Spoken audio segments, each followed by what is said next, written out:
Napansin ng babaeng CEO na lahat ng tindahan sa kalsada ay nagsisimula sa apelyido. Bigla na lang naisip ng babaeng CEO na maaaring anak ng mayamang pamilya ang kanyang katulong. Gayunpaman, mabilis niyang itinakwil ang ideyang ito dahil mula sa kanyang nagdaang performance, tila halos imposible. Si Tate ay ang editor-in-chief ng isang kilalang publishing company. Magaling siya sa trabaho ngunit sobrang mapanindigan. Empleyado sa kumpanya ay mukhang magalang sa ibabaw. Ngunit lihim silang tawag sa kanya bilang matandang mangkukulam. Sa hirap pakisamahan ng leader, naging katulong niya si Andrew 3 taon. Upang maging natatanging editor, tinitiis ni Andrew ang di makatwirang kahilingan ni Tate at hindi pa siya nakapagbakasyon ng 3 taon. Isang araw, gusto ni Andrew mag-leave umuwi at ipagdiwang ang ika-90 na kaarawan ng lola, ngunit titig ni Tate. Hindi, gusto ko lang tawagan ng lola ko para sa ika-90 kaarawan niya. Ayos lang, kakanselahin ko.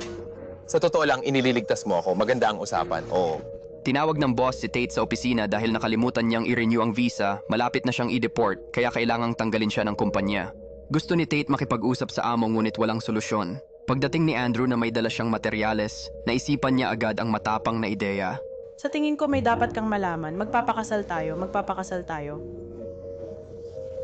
Pagbalik nila sa opisina, binitin ni Tate si Andrew na pumayag sa isang pekeng kasal. Kung hindi, kung siya ay paalisin, mapapaalis din si Andrew at hindi niya makakamit ang kanyang pangarap dahil sa banta ni Tate. Kailangan niyang pumayag upang maiwasan ang pagdududa. Immigration Bureau, nagpasya si Tate na samahan si Andrew pabalik sa probinsya upang ipagdiwang ang kaarawan ng kanyang lola. Ngunit hindi niya inasahan na lahat ng tindahan sa buong bayan pag-aari ni Andrew.